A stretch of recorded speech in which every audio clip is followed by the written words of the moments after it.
Alright, hello.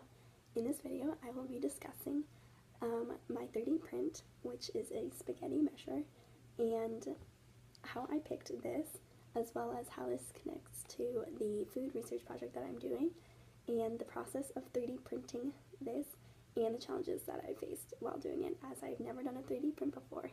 And as a result, I ended up hitting a couple obstacles and having to actually print it 3 times. So the spaghetti measure, I made this because it has to do with spaghetti, which is the dish that I have chosen. And I chose this dish because it is my all-time favorite. It's my go-to whenever I go out to a restaurant, and it's also my go-to whenever I'm at school and I just need something easy to make that will also satisfy me. It's a dish that is very versatile also, and I love it so much because I do just like eating plain pasta sometimes, but you can also add whatever you want to it. So you can add any kind of sauce, like tomato sauce, vodka sauce, white sauce, or meats such as, meatballs, chicken, and sausage, and probably a bunch more. And then also just kind of any vegetables that you have readily available. So this is a dish that you can turn into something kind of plain, into something very versatile and kind of extravagant, because it can have aspects of different food groups in it, and then it can turn into something very wholesome. So I ended up taking that idea and then having to transform it into a 3D print, which is very difficult because 3D print is just little filament, which is like plastic. And normally it's best made when it's something solid. So spaghetti, since it's just a bunch of strands, it would look like a mess if I just did spaghetti.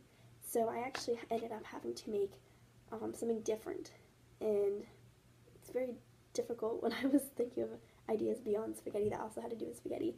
But when I put it into the search bar of Tinkercad, contraptions like this actually started popping up, and I was very confused as to what something like this has to do with a 3D print. And after a while, I realized that this is a spaghetti measurer. And although many people don't use these, they just kind of eyeball it. These are used for people who want to be as precise as possible when measuring how much spaghetti they should use. So people with like one person, if you're just eating like spaghetti or making spaghetti for one person, you probably want to use the smaller circles, and then you move up the scale because it goes 1, 2, 3, 4 for if you're making it for a group or a family. And this is something I actually realized after a while that I have in my own house. Even though I don't use it, we do have one, and many people do use them if they want to be, if they don't want to, have extra, or just because a little spaghetti does go a long way. So being as exact as possible is very helpful at times. So my process, my 3D printing experience was a little rocky. I actually ended up printing it 3 times, and the first time, the problem that we ran into was the aide at the Think Lab helped me download it straight from Tinkercad, and it didn't really change anything on the file. It said it would print for about 45 minutes, which was not bad at all. And about 15 minutes into the print process, he went up to go check in. He said, "Oh man, the filament, which is the hard plastic, or the plastic coming out, molding it into this, actually ended up not coming out, and so it's just going around the base that it made, and nothing else was coming out." So what ended up happening is he had to switch it out and fix that problem, and then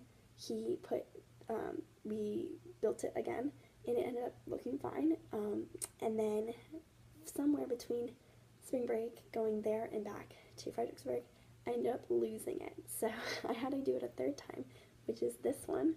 3rd time is a charm, I guess.